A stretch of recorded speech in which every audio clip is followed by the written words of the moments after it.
Motorola Edge Plus 2023. Apakah bisa dibilang smartphone ini menjadi titik baliknya Motorola? By spec sih demikian. Well, kita lihat aja bareng-bareng.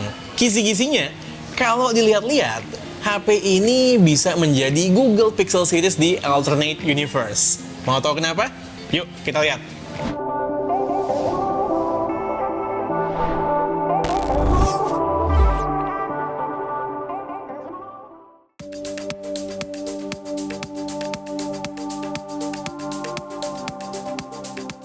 Pendeknya, ini adalah smartphone flagship terbaik yang Motorola rilis beberapa tahun terakhir.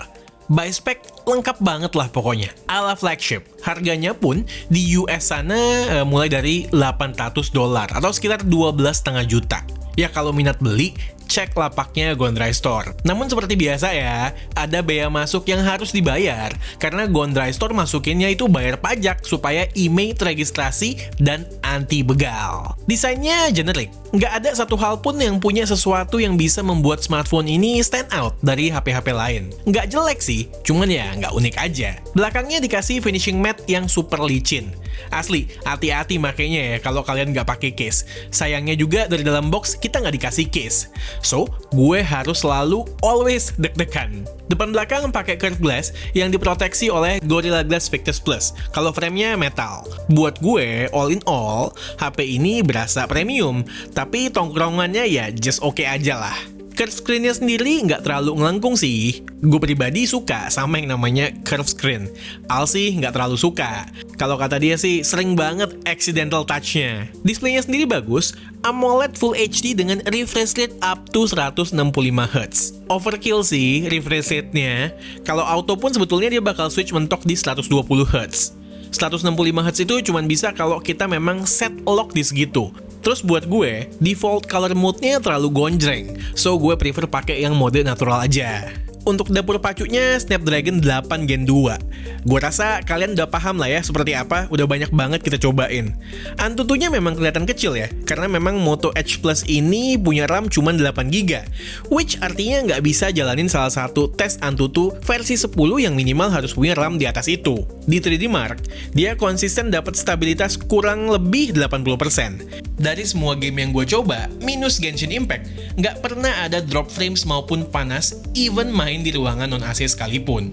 Selain gaming, day-to-day-nya asli smooth banget, kayak make handphone Pixel aja. Yes, ini adalah salah satu hal yang membuat gue bilang bahwa Moto Edge Plus 2023 ini adalah Google Pixel di alternate universe. UI dan UX-nya smooth banget, ringan, terus bener-bener sat-set.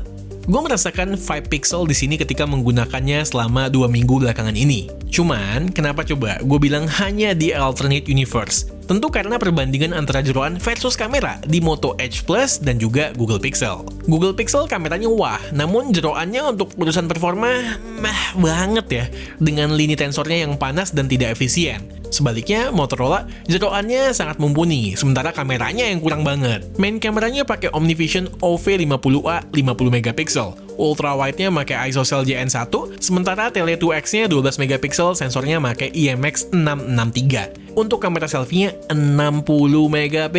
Wow, gede banget ya. OmniVision OV60A sensornya. Hasilnya, busuk. Apalagi kalau udah masuk indoor lighting. Tapi gue inget ya, HP-HP Motorola itu salah satu smartphone Android yang paling gampang dipasang Gcam. So, karena basic feel HP-nya udah kayak Pixel, kenapa nggak kameranya kita bikin Pixel-like juga? Gue pakai Gcam 7.3 Yornix tanpa config. Soalnya emang belum nemu aja config yang pas. Nggak pakai config-configan pun, gue melihat improvement yang lumayan berasa, terutama soal warna yang lebih natural dan detail yang lebih keluar. Sejak itu pula, gue melupakan stok kamera app-nya. Foto-foto yang dihasilkan Moto Edge Plus 2023 dengan Gcam punya karakter yang jelas ke pixel-pixelan, dengan karakter warna, processing, serta detail level yang mirip pula. Dan kerennya, works di berbagai lensa dan mode tanpa kecuali. Ini sih gue tinggal nyari lebih dalam config XML yang tepat aja nih. Yakinlah gue pokoknya nih, masih bisa diimprove lebih jauh lagi hasil-hasilnya.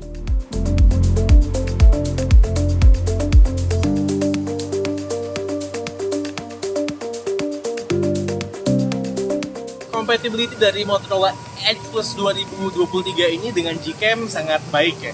Tadi kalau foto-fotonya itu memang bisa di level up dengan menggunakan Gcam, tapi kalau videonya gue lihat kualitasnya itu seimbang antara Gcam dengan kamera aplikasi defaultnya, baik secara stabilisasi maupun image quality, ketajaman, dynamic range, detail, dan lainnya. Walaupun kamera belakangnya itu bisa sama-sama 4K 60 fps, baik aplikasi bawaan kameranya maupun Gcam, tapi untuk kamera depan yang bisa 4K 60 fps itu hanya aplikasi kamera defaultnya saja. Kalau Gcam mentok di 4K 30 fps. Dengan memakai Snapdragon 8 Gen 2, Moto Edge Plus 2023 menghadirkan ketahanan baterai yang bagus. Kapasitas baterainya 5100 mAh. Untuk mendapatkan SOT 6,5-7 jam itu easy banget buat gue. Tentunya dalam parameter testing yang tertera di layar. Kalaupun habis, charger 68 wattnya bisa ngecas dalam waktu sejam kurang sedikit. Jangan lupa, sebagai flagship, dia juga mendukung wireless charging 15 watt. Untuk software, out of the box keluar dengan Android 13.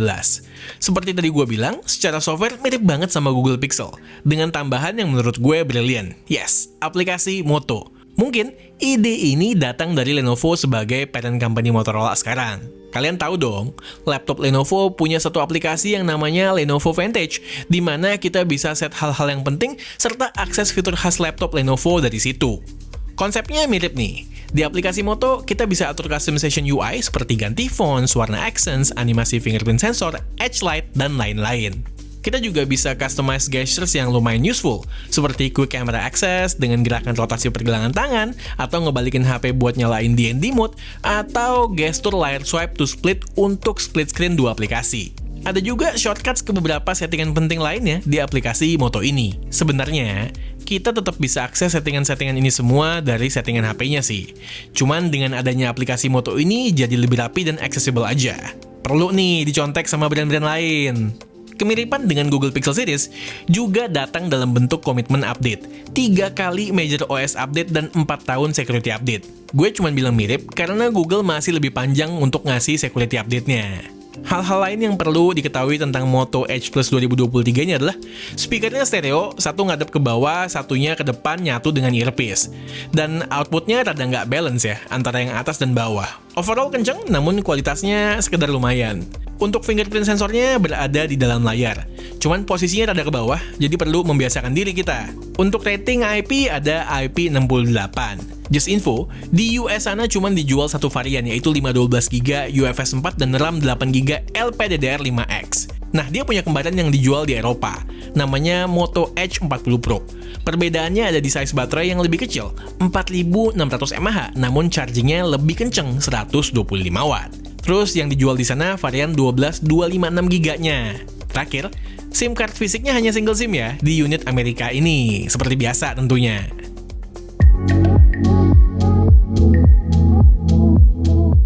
Oke, Moto Edge Plus 2023.